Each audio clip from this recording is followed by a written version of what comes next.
ଆଜ୍ଞା ଆପଣ ଏବେ ଘରେ ଶୁଅନ୍ତୁ। ପଇସା ପକେଇଲେ ଆପଣ ଭଳିଆ ଡ୍ୟାନ୍ସର ବହୁତ ମିଳିବେ।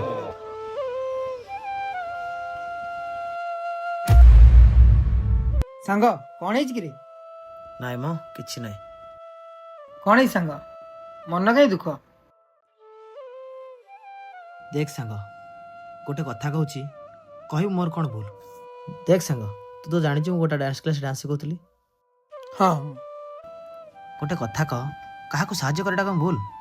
କାହିଁ ନାହିଁ ତ, କ'ଣ ହେଲା କି?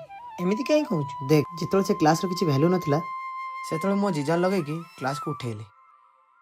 ମାନେ ଦିନ ରାତି ଏକ କରି ତା ପଛରେ ଲାଗିଲି। ଆଜି ସେ କ୍ଲାସ୍ ଡେଭଲପ୍ ହେଲା, ଚାରିଆଡ଼େ ନାଁ କମେଇଲା, ହେଲେ ମୋର କ'ଣ ଭ୍ୟାଲ୍ୟୁ ରହିଲା? ତୋର କ'ଣ ଭ୍ୟାଲୁ ରହିଲା? ତୋ କ୍ଲାସ୍ର ଉନ୍ନତି ହେଲା, ତୋର ଭ୍ୟାଲୁ ରହିଲା ତ କାହାର ରହିଲା?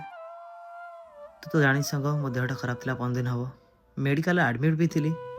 ଓନର୍କୁ ମେଡ଼ିକାଲ ରିପୋର୍ଟ ଦେଖାଉଛି, ତାଙ୍କୁ କହୁଛି କି ମୋ ଦେହଟା ଖରାପ, ମୋତେ ମାଷ୍ଟର ରେଷ୍ଟ ଦରକାର। ସେ କ'ଣ କହୁଛନ୍ତି ଜାଣିଛୁ? କ'ଣ କହୁଛନ୍ତି? ଆଜ୍ଞା ଆପଣ ଆଉ ଆସିବା ଦରକାର ନାହିଁ, ମୁଁ ତମ ଭଳିଆ ବହୁତ ଡାନ୍ସର ଦେଖିଦେଲି। ତମେ ଭାଇ ଛୁଟିରେ ରୁହ, ପଇସା ପଡ଼ିଲେ ତମ ଭଳିଆ ବହୁତ ଡାନ୍ସର ଆସିବେ, ଆଉ ତମ ଭ୍ୟାଲ୍ୟୁ ଏବେ ଜିରୋ। ସତରେ କ'ଣ ଭ୍ୟାଲ୍ୟୁ ଜିରୋ?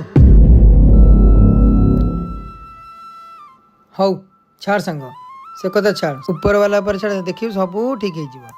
ଆଚ୍ଛା ସାଙ୍ଗ, ତୋ ପାଖରେ ପଇସା ଅଛି? ପଇସା ତୁ କ'ଣ କରିବୁ? ଆରେ ଦେ ୟାର, ଦେଇ ସାର୍ ବୁଝିପାରିବୁ।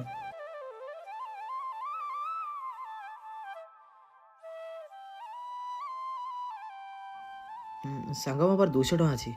ହଉ ଦେ। ଆଚ୍ଛା କହିଲୁ, ଏଇଟା କେତେ ଟଙ୍କା? କ'ଣ ବା 200 ଟଙ୍କା ମୋ ପାଖରେ ଦେଲି? ହଉ ଏବେ କହ, ଏଇଟା କେତେ ଟଙ୍କା? କ'ଣ ପାଗଳ ଭଳିଆ କଥାବାର୍ତ୍ତା କରୁଛୁ? ଆବେ 200 ଟଙ୍କା ବା। ହଉ ଠିକ୍ ଅଛି।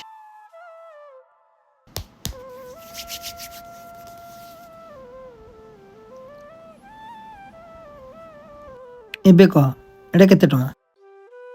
ଆରେ ପାଗଳ, ତୁ ଯେତେ ଯାହା କଲେ କ'ଣ ପଇସାର ଭ୍ୟାଲ୍ୟୁ କମିଯିବ? ଆରେ 200 ଟଙ୍କା ବା। ହଁ ଏବେ ତୁ ବାଟକୁ ଆସିଲୁ। ବୁଝିପାରିଲିନି। ବୁଝିପାରିଲୁନି ତ, ରହ ବୁଝଉଛି। ଆଚ୍ଛା ମୋତେ ଗୋଟେ କଥା କହ, ପଇସାକୁ ମୋଡ଼ିଲି, ବାଡ଼େଇଲି, ପାଣ୍ଡାଲି, ତାପରେ ବି କ'ଣ ତା ଭ୍ୟାଲୁ କମିଲା କି? ନାଇଁ ତ।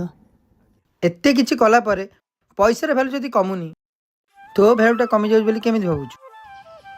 ଠିକ୍ ତ, ସାଙ୍ଗ ମୋର ଠିକ୍ କଥା କହିଲା। ମୁଁ କ'ଣ ଚାହିଁଲେ ମୋ ନିଜକୁ ଆଉଥରେ ଗଢ଼ିପାରିବିନି? ଆରେ ସାଙ୍ଗ, ତୁ ତ ନିଜକୁ ଚିହ୍ନ, ଆଉ ନିଜକୁ ସ୍ପେଶିଆଲ ଭାବ। ଠିକ୍ କହିଲୁ ସାଙ୍ଗ, ମୁଁ ମୋ ନିଜକୁ ଚିହ୍ନିବାରେ ଭୁଲ କରିଦେଇଥିଲି। ଆଜିଠୁ ମୁଁ ମୋ ନିଜକୁ ଚିହ୍ନିବି ଆଉ ନିଜକୁ ସେତିକି ସ୍ପେଶାଲ ଭାବିବି।